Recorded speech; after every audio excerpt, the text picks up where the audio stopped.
الصامدين والصامدات والمناضلين والمناضلات على اكيد على الصمود ديالهم والصبر ديالهم وسعة الصدر ديالهم، وكذلك على التقدير ديالهم لحساسية المرحلة وعلى التكالب ديال الأعداء أكيد ديال هاد المطالب المشروعة اللي أكيد أننا عارفينها بأنها هي الأولويات اللي عندنا، وعلى ودها خرجوا رجال التعليم ونساء التعليم كيحتجوا. إذا بدون إطالة، هذه الخرجة جات بشكل مستعجل الإجابة على مجموعة من التساؤلات اللي كيطرحوها المناضلين والمناضلات في جميع مناطق المغرب حول هذه المسودة اللي خرجت تاع النظام الأساسي، اللي ممكن غالبا غيتم التوقيع عليها بعد لحظات، يعني في هذه الساعات القليلة، وحتى لما تمش توقيع عليها في هذه الساعات هذه اللحظات يعني بعد السادسة غادي يتم التوقيع عليها مستقبلا في الأيام القليلة القادمة.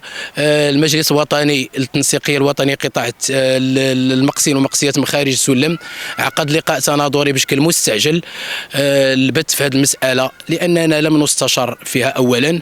المسألة الثانية طريقة رجوع الجامعة الوطنية للتعليم للحوار هي طريقة أصلا ما قبلناهاش، احنا ما كان في خبارنا والو حتى اليوم الجمعة. تفاجئنا حتى الوحدة ونص تقريبا ولا الوحدة ديال في زوالا، تفاجئنا بأن كاين واحد اللقاء مستعجل باش يخبرونا بشي حاجة جديدة، وحنا أعضاء في التنسيق الوطني.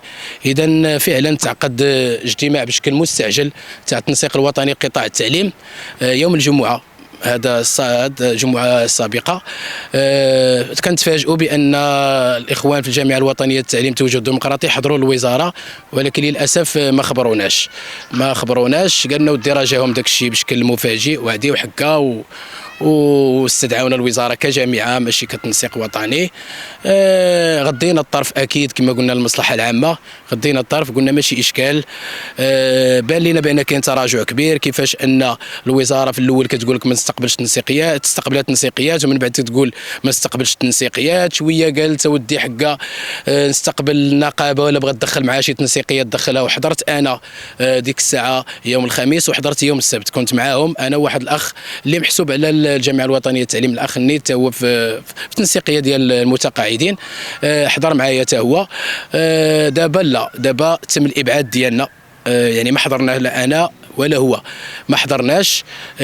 طرحنا علامه استفهام، اذا هاد الناس غادي معنا بالتدرج، واش هذا ارتباك، واش هذا عبث، ما فهمناش. كيفاش مره تحضر تنسيقيات، مره ما تحضرهمش، مره تحضر النقابه وتقول لها جيبي معك تنسيقيات، مرات تستبعد التنسيقيات، خصوصا في هذه اللحظات الحاسمه. عرفنا بان فعلا المنهجيه الاشتغال ديالنا ما غتعجبهمش، اكيد مختلفه على كما قلنا المنهجيه الكلاسيكيه ديال النقابات اللي هي اطراف في الازمه. وعرفنا بأن الوزارة تريد أن تحاور نفسها، للأسف هذه الحكومة تحاور نفسها، علما أن احنا عارفين النقابات الأربع رغم الاحترام ديالنا لها فإنها يعني تابعة لمجموعة من الأحزاب اللي هي في الأغلبية أصلا. إذا سواء كانت حزب استقلال ولا حزب اتحاد اشتراكي ولا إذا هم عندهم النقابات ديالهم، إذا تيتحاوروا مع نفسهم ومنيت، باستثناء بعض النقابات اللي كيحاولوا ما أمكن أنهم يزرعوا هذه البذرة ديال الشك وأزمة الثقة بيننا وبين هذا الجسم النقابي. صراحة مشاو عاوتاني البارح يعني الجمعة والسبت كذلك كنتظروا شنو غيتفرز على هذه الحوارات بين قوسين. سمعنا رائج بانه كيديروا غير داطاشا ومريحين كيناقشوا النظام الاساسي، وحنا علما ان اتفقنا معهم على اساس انهم يناقشوا الملفات العالقه والملفات الفئويه هي الاولى، ما يسبقوش النظام الاساسي. علاش؟ لحقاش غيساليو بالنظام الاساسي وصلوا للملفات العالقه والفئويه ويقول لك نقاط خلافيه وغادي يفركتوا المجمع كما مولفين، وغادي تبقى تقلب عليهم انت ما يقلبوش عليك هما. بالتالي حتى القرار ديال تعليق الاضراب كان قرار احادي من الجامعه الوطنيه للتعليم التوجه الديمقراطي FNE، يعني لم نستشر فيه. اذا هما بالنسبه لهم قرار ديالهم خاص، ما تشاوروش معنا فيه، ما قالوا لنا والو، ما رجعوش لعندنا وعاد تشاوروا معنا. صراحه هذه المسألة كذلك تحفظنا عليها، ومع ذلك غضينا الطرف للمرة الرابعة ماشي الثالثة، المرة الرابعة غضينا الطرف مع أن باتنا الأخطاء بدات كتكرر. قلنا أوكي غادي يبان كل شيء، مسألة أيام فقط. إذا بينا كذلك البارح كنتفاجئوا بواحد الخرجة ديال الأخ النائب نائب الكاتب الوطني السي الحموتي اللي كيشرح فيها شنو وقع نهار السبت. كان واحد التواصل قليل داخل مجموعه التنسيق الوطني مختلف على الايام الاخرى اللي كان كيكون فيها التواصل يومي وكنشرحوا الصغيره والكبيره واي سؤال كنجاوبوا عليه. حنا ما ديك الساعه حسينا بان التواصل قليل، طرحنا علامات استفهام وقلنا اوكي ربما الاخوان منشغلين، ولكن اليوم كان نهار كامل ما كاين والو. اذا سمعنا بان كاين لقاء حتى للسادسه، عاد يكون لقاء في الوزاره. حتى حنا طرحنا سؤال قلنا كيفاش كاين شي اجتماع حتى السته، علاش ما يجتمعوش نهار كامل وراه 9 المليون تاع التلاميذ اللي في الشارع ما كيقراوش وهذا النهار غيضيع كامل. بالعكس كانوا يربحوه الا كانوا سالوا مع النظام الاساسي وصافي اتفقوا وشربوا اتاي والقهوه وداروا الداتا شا وناقشوا المشاكل ديالنا وعرفوها وقيله وحلوها، وراه ربما على بال. حنا علما اننا عرفنا راسنا علاش كنا نلح على اننا نحضر. انا اتحدى شي نقابي يقول لي ضابط الملفات تاع التنسيقيات كامله، اتحداه. ربما الملف ديالو هو براسو ما ضابطوش، عاد غادي يضبط الملفات تاع الشغيله التعليميه التي عمرت سنوات وسنوات. وحنا هادشي اللي كنا كنقولوا للشغيله، ما يمكنش المشاكل ديال 20 سنه ولا 30 سنه غادي نحلوها في شهرين ديال الاضراب ولا شهرين ونصف ولا 3 اشهر. اكيد كاينه عقليه متعنته وعقليه تؤمن بلي الذراع وعقليه تؤمن بالقوه هي اللي كتسير هذه الازمه للاسف. اذا بدورنا استنكرنا هذه المساله ديال 6 تاع العشيه وطرحنا علامه استفهام. قلنا بان 6 العشيه غالبا كتكون فيها غير التوقيعات واخذ الصور كيف ما وقع في الاتفاق ديال 10 دجنبر 2023 تفاجئنا بها اليوم الاحد مساء. اذا كنا كنتظروا مع الالحاح ديالنا والالحاح والاسئله المتكرره، توصلنا اخيرا بواحد المسوده ديال النظام الاساسي حطوها وقالوا لنا الاخوان بانهم يتحفظون على هذه المساله، وكاين مجموعه من قد عطاونا يعني قالوا لنا واش قدموا المقترحات تاعكم. احنا بدورنا ما كانش ممكن نعطيو مقترح تاعنا الا نرجعوا للقواعد ديالنا والمجلس الوطني ديال التنسيقيه الوطني مقصيات مخارج السلم. عقدنا لقاء مستعجل مباشره على الساعه 4 تقريبا 4 في حال كذاك. خرجوا بخلاصه انهم رافضين رفضا تاما هذه المسوده الرائجه الان ديال النظام المآسي اللي كيعتبروا كذلك نظام مآسي من نوع اخر. تغيرت غير المصطلحات من التجميد الى النسخ. اذا ما تغيراتش الامور اللي كانوا كيطالبوا بها نساء ورجال التعليم. المهام باقا غامضه، باقي فيها التربيه وما حديش مفهوم ديال التربيه، باقي فيها المشاركه في الامتحانات ما محديش شنو نوع المشاركه، شنو غيديروا يعني واش بدأ من الاقتراح للتصحيح ما فهمتش واش الحراسه في جميع الاسلاك ما محدد حتى حاجه. يعني الغموض كان متعمد، ما حكروش على هذا الشيء. الماده الثالثه كذلك بقات كما هي في النظام الاساسي. ساعات العمل الاضافيه كذلك ما تحددتش نهائيا، علما انه كانوا جابوا لنا اللي وصلنا. دائما كنقول اللي وصلنا لحقاش كنعرف بان اللي وصلنا ماشي كامل، ماشي ضروري غيكون كامل هو داك الشيء اللي تقال، كتكون شويه الزيادات وهي اللي نوقفوا عليها مستقبلا. اذا الساعات الاضافيه ما تحسمش فيها، علما ان الابتدائي غير مكلف بعدا بالساعات الاضافيه. الابتدائي كيخدموا 30 ساعه، لا خففتي لهم ساعات ودرتي توحيد ساعات العمل يعني حتى 20 ساعه، لحقاش كينافيتيو الناس وكيضربوا الطريق، وحتى اللي في المدينه راه كيبقى محاصر النهار كامل. اذا كنا عندنا الطموح ديال ان توحيد ساعات العمل في 20 ساعه لجميع الاسلاك، ابتدائي والثانوي الاعدادي والثانوي التاهيلي، ما وصلناش النتيجه بحجج جابوها لنا ما فهمناش، علما ان الثانوي الاعدادي راه ما يطلبش تكلفه والثانوي التاهيلي كذلك. اذا مادام ما شاركوناش اذا ما بغاوش يحلوا لنا مشاكلنا بشكل متعمد. مشاو خدموا للاسف فئات تنتظر كلها يعني كان بدا بالفئه ديال خارج السلم، المقصين من خارج السلم، كانوا كينتظروا الانصاف ديالهم وجبر الضرر كما داروا مع قطاعات اخرى ما دارت لا اضرابات شهرين ولا اضرابات بهذا الشكل اللي خرجوا ولا مسيرات وطنيه وملحمات.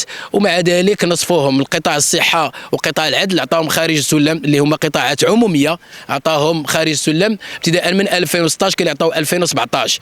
هاد الناس ما داروا لا اضرابات ما خرجوا لا والو وخداو خارج السلم، وهذو قطاعات عموميه. يعني كدير النعره بين القطاعات. انت الا كنتي في الدار وولادك عرفوك عندك ازمه راه كيصبروا معاك، تيقول لك بابا عنده الازمه ماشي مشكل، واخا ما يتكساش ماشي مشكل. ولكن لما تكسيتي واحد الولد وخليتي الولد الاخر راه كدير نعارات ديال التفرقه بين الاولاد. نفس الشيء وقع لهذا قطاع التعليم. يعني عطيتي القطاع الصحه والعدل عطيتهم خارج السلم باثار رجعيا مالي الاداري وجيتي على التعليم وبديتي كتقشف، اذا واش نتوما محايلفين علينا؟ واش محرشينكم علينا؟ هذا هو السؤال.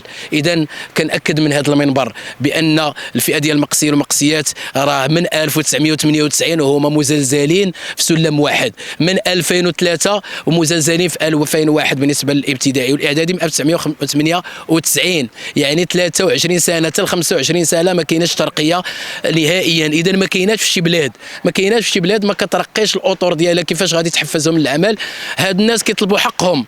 حنا راه كنا لا كنتوا فعلا كتقولوا لنا بان التوقيع الاتفاق الاخير ملزم لنا اننا نرجعوا للاقسام، اذا انتهى هذا الاتفاق راه انتم ملزمين انكم توفيوا به، وحنا راه ما غاديش نتراجعوا حتى ناخذوا هذا الحق ديالنا. اذا فئات اخرى الزلزال 10 كذلك كينتظروا الترقيه ديالهم، كيف ما قلتي لهم انت السي اخنوش، انت راك باقي مسجل ونجيبوا لك التسجيل ديالك، قلتي لهم حل مشكل زلزال 10، انت السي اخنوش قلتيها لهم ووقعتي على هذا الاتفاق، وجيتي تصورتي كذلك كما غادي تصوروا اليوم، جيتي تصورتي وقلتي لهم حل مشكل زلزال 10 ودازت واحد شهرين وقلتي لهم التسريع بحل.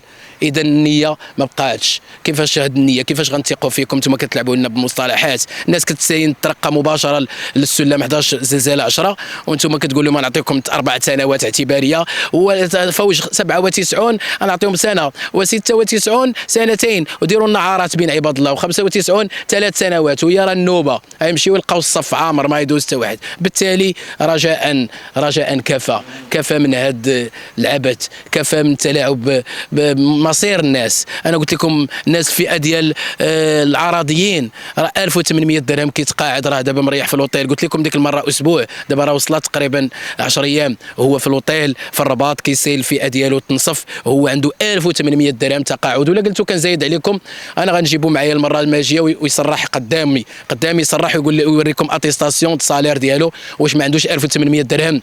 الصباح كيعيط ليا كيقول لي يا استاذ رانا مشيت حدا البحر والبكا فيا، الدمعه كتنزل مني، قال لي عاد تحصر كنت عايش هذا الحلم، وقلت حان الوقت انهم ينصفوني. السيد عنده 66 سنه راه مقبل على علم الله في الامراض اللي عنده وما نصفوش. اذا الفئه ديال ضحايا النظامين، غير ضحايا النظامين، يعني النظام ديال 2003 النظام ديال 87 النظام 2003 هو دابا يولد ضحايا الانظمه الثلاث، دابا ما يبقاش ضحايا النظامين، زاد عليه النظام تاع 2023. الملف ديال المكلفين خارج سلكهم الاصلي، الملف ديال تربيه غير نظاميه، الملف ديال الدكاتره، الملف ديال التعاقد، يعني ما تحلش نهائيا. باقي التعاقد هو التعاقد، مصممين علما انه ما يكلف الدوله حتى 0 درهم. المناصب الماليه الجهويه غادا تتحول الى مناصب مركزيه. اذا للاسف اذا الملف المطلبي ديالنا ما خداوش بعين الاعتبار، كنا كنوجدوه نقادوه نضربوا فيه تماره وكل فئه كتقادو، حطيناه في مكتب الضبط في الوزاره، حطينا عند الاخوان، ولكن للاسف التاريخ سيسجل. ومن هذا المنبر كنقول لكم بان الامانه راه ما سهلاش، واي تلاعب بالمصالح تاع نساء ورجال التعليم اكيد غيعطي نتائج كارثيه. اعتذر الاخوان اللي ما ذكرش الفئات تاعهم، اعتذر بشكل كبير، اكيد مشاكلكم كثيره والفئات كثيره، احنا فقط بغينا نوصلوا لهم بان هذه المسوده لا تلزمنا، هذه المسوده راه رافضينها. التنسيقيه الوطنيه مقسيه من خارج السلم كنهضر على التنسيقيه ديالي، ولا خرجت شي حاجه اكيد ان الاخوان اللي كيتواصلوا معنا وكياكدوا على الوحده النضاليه الاسابيع المقبله اكيد غادي يتم توافق، وهذا دار اجتماعات طارئه بين المكونات كامله واللي كتاكد بان المعركه ستستمر. حنا بدورنا كنقولوا بان يدينا كانت ممدوده للخير، ولا تحلت المشاكل غادي نرجعوا للاقسام اكيد، ما كانش عندنا شك. تنصفنا ورجع لنا حقنا، كنا غادي نرجعوا مباشره للاقسام. دابا القرار للقواعد هي اللي غادي تقرر، هي والمجالس الوطنيه لجميع المكونات، وتحيه نضاليه للجميع.